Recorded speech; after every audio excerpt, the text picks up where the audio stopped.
Yeah, I'm going to be the advocate from hell now. So, what about if you use all this technology and the help from AI or whatever it is to communicate via emails or chats or whatever it could be? But what about the communication face to face then? It's yeah, the physical touch to the ground is another thing which we are lacking today. I think we need to be mindful of abusing a technology, and it's not just abusing a technology, it's abusing anything. A friend of mine, he always mentions that excess of anything is poison, whatever it is, whether it's your use of technology, whether it's your even studying for 24 hours is not healthy, because then your body will start to shut down, and or sleeping for 24 hours is not healthy, or being up like excessive late nights can be unhealthy as well. And same goes with technology. That's a life philosophy. You just need to implement that life philosophy and trying to maintain that audit between that philosophy and technology. And I think the people who could do it better, they they always get the best outcome of it. So if you're watching television for 10, 12 hours a day, yes, it's really entertaining. Yes, you can learn a lot of things, but then it will start affecting your eyesight, or Mm. you and In you your social start to life. and your social life. That's and your social life. So I think it's just we need to find that right balance, and that balance has to come from somewhere. Whether the technology can start teaching people how to balance themselves. Like um I usually don't use my phone between 9 to 5. So when I'm at work from 9 to 5, my phone is not bringing me any notification and stuff. And you can utilize that part of technology to make sure that that works that way. And in the night time, when I'm about to go to bed, I have put a timer on my phone when I will not receive any phone call other than my parents or my wife or some really close emergency contacts. I will not receive any notification between those 8 to 10 hours of my sleep. So I think it just try to find the right balance. Oh my God, Try you know, to what you just said there, that's a really good way. I'm going to do that on my phone. Can you do that on every phone? I think you can do on almost every smartphone. Oh, that's good. Have a smartphone. Yeah, I do have a smartphone. I think most people have it, but I think that's a very good start, though. That's a very good start to try to get in balance with a few things in life that could be hard sometimes, especially with kids and oh, I shouldn't say kids, maybe all of us. All right, guys, we're going to take a little break and we'll be right back. Okay, we are back here with Rashid, and I just wonder. I know you love your work and what you do, but do you have any other passions? Lately, I have developed a lot more love for speaking. And I think that has also come from the passion itself. Because when in 2020, I was one of the first, I won't say one of the first guys, but yeah, I wrote an article where I got a lot of traction throughout the globe about COVID-19. And I started to mention that we got a disaster coming into action, and it will start to happen. So I was kind of the first few guys who started to predict that emergency at that time. And we were talking about early 2020, like in January 2020, if my article was published. And because of that article, I got a lot of traction across the globe, and I was nominated as one of the top 50 Australian professionals from one of the leading magazines in the world. And I started getting a lot of interview calls, a lot of interviews, a lot of webinars, and that's where I realized that I need to develop a lot better communication skills myself. I started to learn how to speak better, how to speak more effectively, especially talking about my own topic. Because I know my topic really well, but how to communicate it to the broader audience. And then I started developing this passion for speaking. So my first kind of gig was in one of the biggest conference in Australia, and then I spoke at the event. And after that, I made myself a challenge that I wanted to speak at United Nations for a global awareness about emergency management.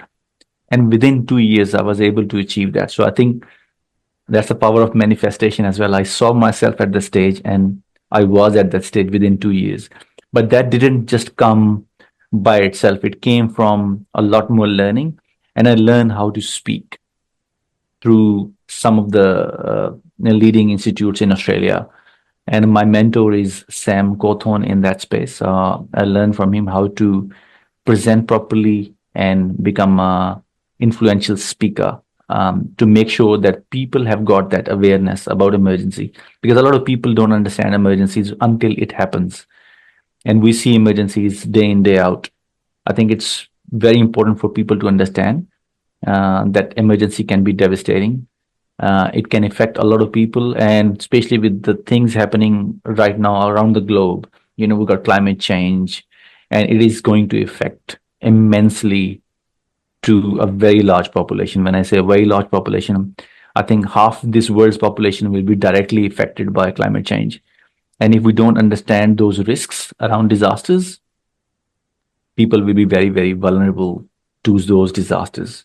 And that's where my passion lies. So I wanted to speak to a lot of people, and I speak at that media events, and I speak at media in relation to how people can be made more aware about emergencies and how they can prepare themselves. So through these awareness and through these speakings, if we can save someone's life, I think my work in this world is done. So when you say you're speaking, like public speaking, and you're going around the world to speak and to get a message out, and we've been talking about communication is different for everybody. So you find it a big challenge to target your speech in a way so we all understand it, or is it just a template you follow? I tweak my speeches according to the audience. So it depends who is my audience. So if my audience is high-level ministers or high-level government officials, then I will write in a way that they will understand from the policy perspective or from a very high level. So there's different mode of communication. So if you're talking to public, the public won't understand that part of it. So we need to talk to public in a way that they understand. And it has to be in a very layman term. It has to be very simple examples of emergencies. And once they started to understand, they will learn more. And the more they learn, the better it is for them. And, they can potentially save someone's life or their own life. So that's what I usually do. I usually do a lot of research about whom I'm communicating to, who's my proper audience, and I create my keynotes according to that. So I'm just curious though, because we've been saying, education, and you're a big advocate for education. So do you find where you have a speech, for example, for very powerful leaders, for example, do you find that your knowledge becomes your power? It does. Knowledge is power. I think the more you know, the more you learn, it makes you simplify that message easily, because the deeper understanding creates the simplicity, and simplicity is the hardest bit in the communication because people complicate it too much. So the more you know a topic, the deeper you know the topic, the simpler you can make it. And that's where your power comes in as communicator. So when you communicate with people, if they're asking a question and you go really deep and simpler message in a very small chunks, that's where it makes more effect, rather than we can have, a jargon of complicated terminologies and stuff, and people won't understand it. So if you really wanted to communicate effectively, it has to become so simple. And to create that simple, you need to learn more and learn deeper in that domain. I had a lecture when I was studying at uni, and we were studying at that particular topic was psychology, which I found extremely fascinating. And he said something to me that really stuck with me the rest of my life. he said, with psychology, he said, the more you know, the more you realize how little you know. What do you think about that statement? Absolutely right. Absolutely right. When I started working in emergency, I thought I had a different idea of emergency management when I started studying that. And now I've been offered a PhD in emergency management from one of the leading universities in the world. So even if I am doing that at that level, I still think that this is just a drop in that ocean. It is so big that I need to Yeah. learn more. I had another podcast a couple of days ago, and then I mentioned the same thing which I'm mentioning now. Is if you really want to become a leader in your space, you need to have that urge of learning more. Difference between a good leader and a great leader is that urge to learn. The greater it is, the greater leader you become. And it's never, you can never stop learning, can you? You can never stop learning. No, no. All right, it's never going to take a little break and we'll be right back.